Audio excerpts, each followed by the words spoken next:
नमस्कार दर्शक हो. आज मार्गशीर्ष शुक्ल मोक्षदा एकादशी आहे. म्हणजेच आज गीता जयंती दिवस आहे.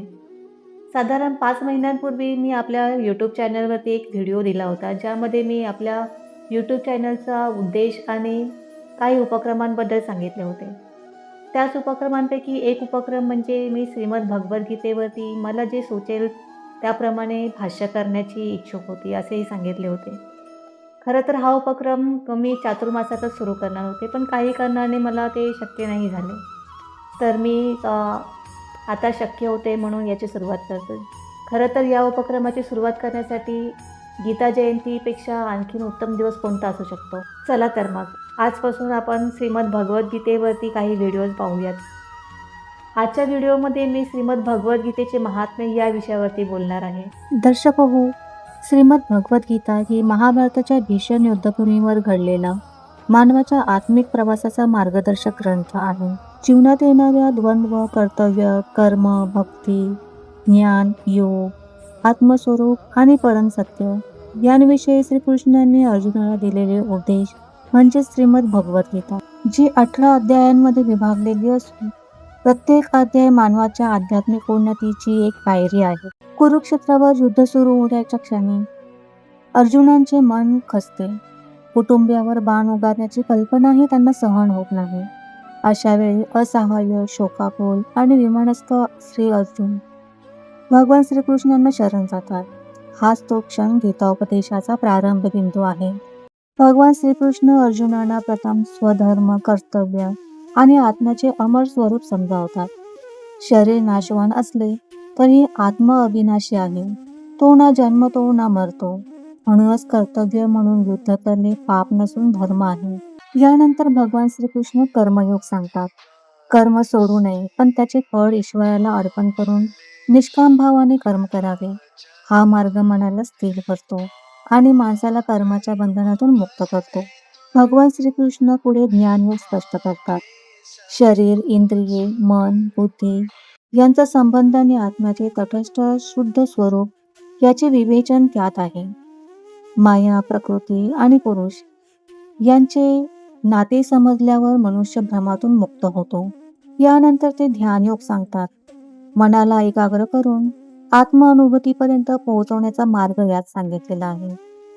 योगी मन इंद्रिये नियंत्रित करून शांत साक्षीभावाने जगतो. त्याची प्रगती सात्विक जीवनशैली, संतुलित आहार, योग्य आचार विचार यातून साधते. श्रीमद भगवद्गीतेतील पुढील महत्वाचा भाग म्हणजे भक्तियोग आहे. भगवान श्रीकृष्ण सांगतात की भक्त जर एकनिष्ठ भावाने त्याची आठवण करतो, प्रेमाने त्याला शरण जातो, तर तो भक्ताचे सर्व भार स्वतः उचलतो. भक्तिभावाने केलेले समर्पण मनुष्याला परमेश्वराशी जोडते. भगवान श्रीकृष्ण सांगतात, मामेकम शरणम व्रज, म्हणजे माझ्या एकट्याला शरण ये, तुला मी सर्व पापांपासून मुक्त करेन. अध्याय 10 आणि 11 मध्ये भगवान श्रीकृष्णांचे विश्वरूप विस्तृतपणे वर्णिलेले आहे. अर्जुनाला दिव्य दृष्टी देऊन भगवान श्रीकृष्ण विश्वरूप प्रकट करतात. एका स्वरूपात संपूर्ण ब्रह्मांडाचा विस्तार, काळ, सृष्टी, संहार, देव, दैत्य, ऋषी, सर्व प्राणी, सर्व शक्ती हे दृश्य पाहून अर्जुन थक्क होतात. परमेश्वराचे वैभव पूर्णत्वाने समजते. श्रीमद भगवद्गीतेच्या पुढील अध्यायांमध्ये गुणत्रयांची म्हणजे सत्व, रज, तम यांची सविस्तर चर्चा आहे. माणसाचे विचार, कृती, आहार, श्रद्धा, बुद्धी, धैर्य, सुख हे सर्व गुणांवरती अवलंबून असते. सत्वगुण शुद्धता, समता व प्रकाश देते. रजोगुण इच्छा, क्रिया व चंचलता निर्माण करतो.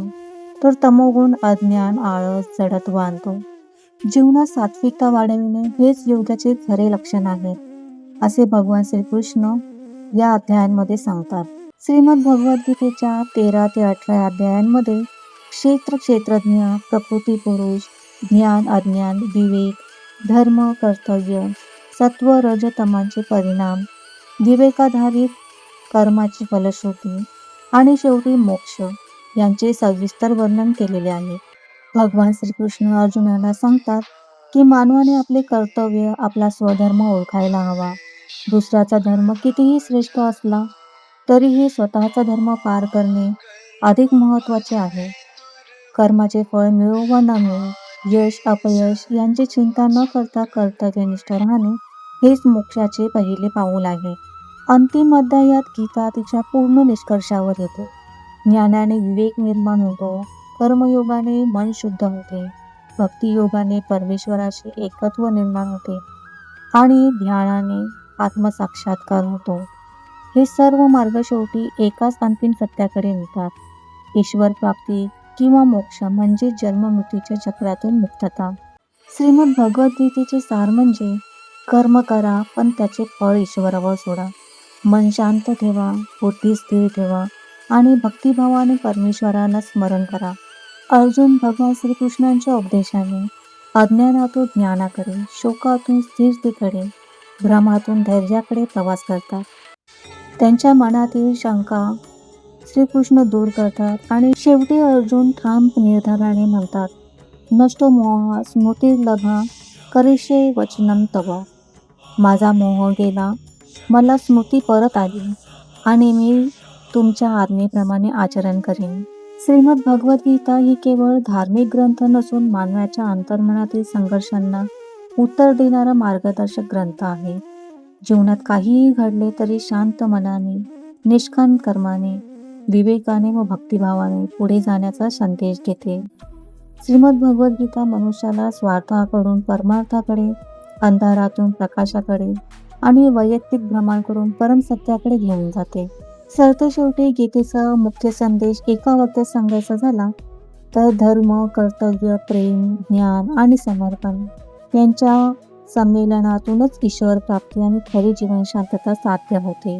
जो मनुष्य शुद्ध चित्त होऊन प्रेमपूर्वक या गीताशास्त्राचा पाठ करतो, तो भय आणि शोक यासारख्या दुःखांपासून मुक्त होऊन विष्णुधामाला प्राप्त होतो, असे स्वतः भगवान श्रीकृष्णाने गीतेमध्ये सांगितलेले आहे. श्रीमद भगवद्गीतेमध्ये श्रीकृष्णाने स्वतः सांगितलेले आहे, जो मनुष्य या गीताशास्त्राचा पाठ नेहमी करतो आणि नेहमी प्राणायामात तत्पर राहतो, त्याचे या जन्मातील आणि पूर्वजन्मातील सर्व पाप निश्चितपणे नष्ट होतात. रोज केलेल्या जलाच्या स्नानाने मनुष्याच्या केवळ शारीरिक मळांचा नाश होतो, परंतु गीतेच्या ज्ञानरूपी जलाने एकदा स्नान केल्यानेही संसाररूपी सर्व मळांचा नाश होतो.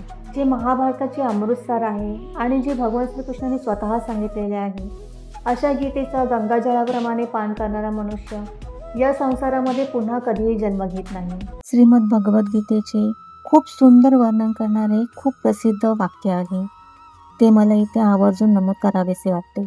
सर्व उपनिषदे गाय आहे. गोपालनंतर भगवान श्रीकृष्ण त्या गायीचे दूध काढणारे गवळी आहे. श्री अर्जुन वत्स आहे आणि महान श्रीमद भगवद्गीतामृत हे त्या गायीचे दूध आहे, जे केवळ शुद्ध बुद्धीवाले श्रेष्ठ मनुष्यच पितात. देवकीनंतर भगवान श्रीकृष्ण यांनी सांगितलेले गीताशास्त्र हे एकमेव सर्वश्रेष्ठ शास्त्र आहे. देवकीनंतर भगवान हेच एकमेव महान देवता आहे. यांच्या नावातच एकमेव मंत्र आहे आणि त्यांची सेवा हेच एकमेव कर्तव्य कर्म आहे. दर्शको, श्रीमद भगवद्गीतेचे महात्म्य आणि सार मी थोडक्यात काही शब्दांत इथे मांडलेले आहे. तरीही श्रीमद भगवद्गीतेतील प्रत्येक अध्यायाचे महात्म्य आणि सार मी पुढील व्हिडिओमध्ये आवर्जून देईन. दर्शको, जर तुम्हाला हा व्हिडिओ आवडला असेल तर या व्हिडिओला लाईक, सबस्क्राईब अवश्य करा आणि तुम्हाला इच्छा असेल तर तुमच्या मित्रमैत्रिणींना, तुमच्या ओळखीतील लोकांना हा व्हिडिओ नक्की शेअर करा. सो आता आपण भेटूयात पुढील व्हिडिओमध्ये श्रीमद भगवद्गीतेच्या प्रत्येक अध्यायातील महात्म्य आणि सार यांची माहिती घेण्यासाठी. तोपर्यंत धन्यवाद.